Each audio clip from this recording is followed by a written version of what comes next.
Bonjour à tous, ou devrais-je dire re-bonjour à tous. Eh oui, l'équipe Rise the Shoes est de retour cette année pour l'édition 2023. Et cette année, c'en est fini du modèle réduit. Nous avons décidé de voir les choses en grand cette année. Nous sommes passés du prototype à l'échelle 4/5e à la taille réelle. Et vous allez être surpris de la différence. D'ailleurs, en parlant de ça, Aurélie, tu pourrais nous montrer son fonctionnement? Bien sûr, je vais tout vous expliquer. Mais d'abord, revenons-en au début. Notre projet se nomme Rise the Shoes et consiste à améliorer les conditions de travail des employés dans les entrepôts et du personnel médical dans les hôpitaux. Mais en quoi une simple semelle permettrait-elle d'améliorer des conditions de travail? C'est super simple. Les employés mettent leur Rise the Shoes sous leurs pieds et ils se retrouvent à rouler et non plus à marcher. Donc si je comprends bien, cette semelle permet à la fois de limiter la fatigue des travailleurs, de limiter leur temps de déplacement, parce que c'est vrai que de pousser des blessés toute la journée sur des brancards ou des charges lourdes, ça doit être super épuisant. Exact, t'as tout compris. Et moi, je me demandais justement, comment les Rise the Shoes peuvent avancer? Grâce à un module Bluetooth et une résistance Flextor, les utilisateurs n'ont plus qu'à plier leurs doigts. Plus ils le plient, plus ils avanceront vite. Voici une simulation sur Proteus.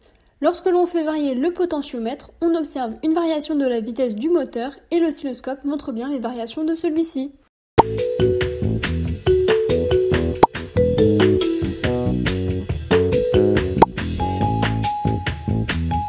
Waouh, c'est incroyable, mais ce n'est pas dangereux?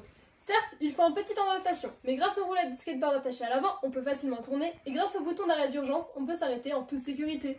C'est génial, mais notre projet a tout de même certaines exigences, notamment sur le respect du code du travail et des normes de sécurité en vigueur sur les sites industriels et médicaux.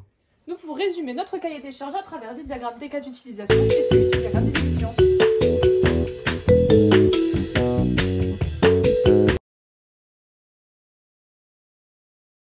Trop bien, mais avec quelle batterie et quel moteur cela avance-t-il? Dans la même configuration qu'une trottinette électrique, on retrouve deux batteries de 12 volts qui alimentent un moteur de 100 watts.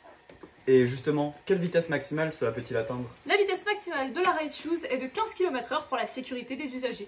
Et dis-moi Clara, je veux un plein de matériaux différents, pourrais-tu me les expliquer? On retrouve une structure en acier et en contreplaqué. Et justement, c'est bien que tu me parles de ça, car avec les enjeux environnementaux actuels, dont le réchauffement climatique, il est bien d'aller le côté naturel à l'acier, qui est aussi une matière recyclable. Nous voulions prouver dans notre projet qu'il est possible d'allier le monde de l'ingénierie et de l'innovation aux enjeux environnementaux.